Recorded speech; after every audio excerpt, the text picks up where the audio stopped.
নমস্কার বন্ধুরা, আমি শর্মিষ্ঠা কিচেনে সবাইকে স্বাগত। আজকে আমি আপনাদের সঙ্গে একটা দারুণ স্বাদের রেসিপি শেয়ার করব। চলুন দেখে নিই কিভাবে বানাই।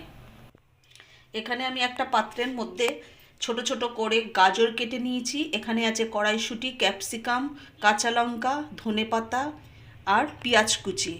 আর ঝালটা আপনারা আপনাদের পছন্দ মতো দেবেন। এগুলো এই ব্রেকফাস্টটা আপনারা সকালবেলায় বাচ্চাদের স্কুলে যাওয়ার সময় টিফিনে দিয়ে দিতে পারেন বা সন্ধ্যার সময় জলখাবারেও দিতে পারেন। এটা কোনো অসুবিধা নেই। আর আমি এখানে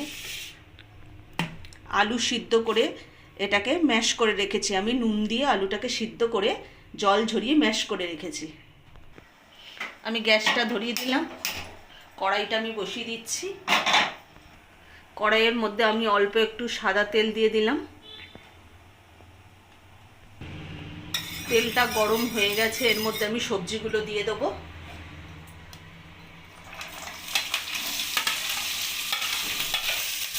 আমি পরিমাণ মতো নুন দিয়ে দেবো এর মধ্যে।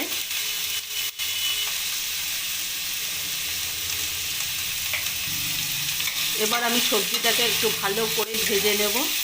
সবজিটা আর আলুটা যে দেখালাম আমি ওখানে যে সিদ্ধ করে রেখে দিচ্ছি, সেটা দিয়ে আমি একটা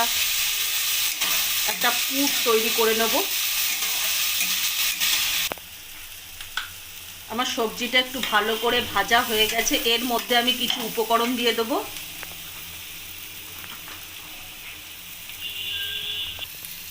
হাফ চামচ জিরে গুঁড়ো আর 1 চামচ আমি গোলমরিচ গুঁড়ো দিয়ে দিলাম। আমি হাফ চামচ জিরে গুঁড়ো দিয়ে নিয়েছি, আর এখানে হাফ চামচের থেকেও কম একটু হলুদ গুঁড়ো দিয়ে দিলাম। আমি 1 চামচ এখানে গোলমরিচ গুঁড়োও আমি দিয়ে নিয়েছি। এবার সমস্ত মশলা দিয়ে আমি এটাকে ভালো করে সবজিটাকে ভেজে নেব। একটু হাফ চামচ ভাজা মশলা দিয়ে দিলাম। এই ভাজা মশলাটা আমি বাড়িতেই বানিয়ে নিয়েছি। আর অল্প একটু জোয়ান গুঁড়ো দিয়ে দিলাম। সমস্ত উপকরণগুলো আমি সবজির সাথে ভালো করে মিক্স করে নিয়েছি, ভালো করে ভেজেও নিয়েছি। এবার আমি যে আলুটা সেদ্ধ করে রেখে দিয়েছিলাম সেটা আমি কড়াইতে দিয়ে দেবো। আলুটা সবজির সাথে ভালো করে মিক্সড করে নেব। আপনারা এই সবজিগুলোর মধ্যে ছোট ছোট করে বিনস আবার ফুলকপিও দিতে পারেন। আমি এখানে গাজর দিয়েছি, ক্যাপসিকাম দিয়েছি, ছোট ছোট করে লঙ্কা কুচি করে দিয়েছি, কড়াইশুঁটি দিয়েছি, ধনেপাতা দিয়েছি। আপনারা চাইলে ফুলকপি ছোট ছোট করে, বিনস দিতে পারেন, বাঁধাকপিও ছোট ছোট করে দিতে পারেন। খুব ভালো লাগবে খেতে। তাহলে আমার পুরটা একেবারে রেডি হয়ে গেছে। এবার আমি নামিয়ে নেব। আমি এখানে 4 পিস পাউরুটি নিয়ে নিয়েছি, আর এখানে আমার পুরটা রেডি হয়ে গেছে। আমি এখানে পিৎজা সস নিয়ে নিয়েছি। এখানে আমি এবার ওপর দিয়ে পাউরুটির ওপর দিয়ে দেবো এইভাবে।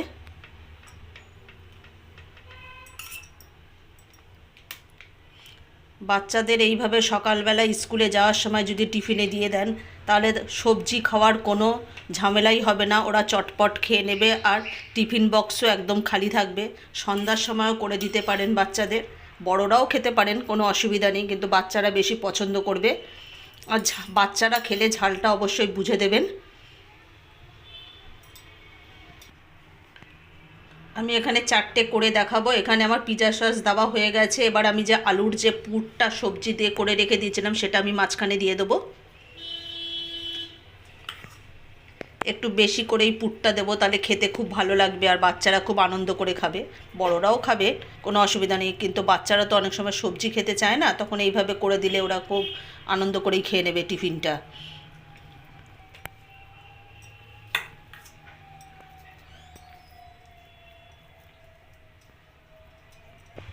ওপর থেকে আলুর পুরটা দেওয়া হয়ে গেছে। আমি ওপর থেকে একটু গোলমরিচ গুঁড়ো ছড়িয়ে দেবো।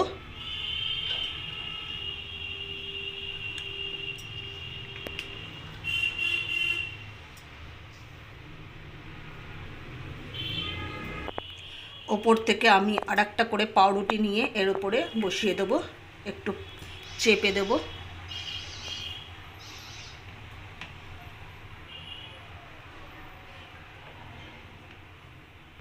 আমি গ্যাসের মধ্যে একটা তাওয়া বসিয়ে তাওয়াটাকে গরম করে নিয়েছি। তার মধ্যে আমি একটুখানি বাটার দিয়ে দেব। আমি বাটারের ওপর একটা করে পাউরুটি দিয়ে দেবো এর মধ্যে। আমি এদিকেও আমি একটু বাটার দিয়ে দিলাম, দিয়ে এটা একটু কড়া করে ভেজে নেব, তাহলে খেতে খুব ভালো লাগবে। আমার একদিক হয়ে গেছে, আমি উল্টে দিয়েছি। আমার একটা হয়ে গেছে, এটাকে আমি তুলে নেব।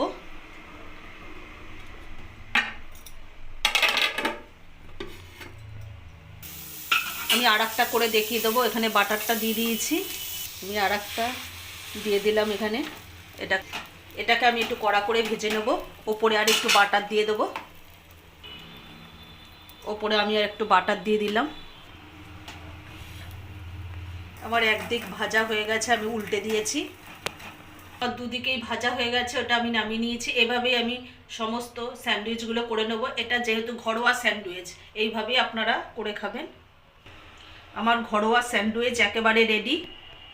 আজকে যদি আমাদের এই ভেজ স্যান্ডউইচের রেসিপিটা যদি ভালো লেগে থাকে তাহলে লাইক, কমেন্ট, শেয়ার এবং সাবস্ক্রাইব করতে ভুলবেন না। আর অবশ্যই এইভাবে বাড়িতে বানিয়ে খাবেন।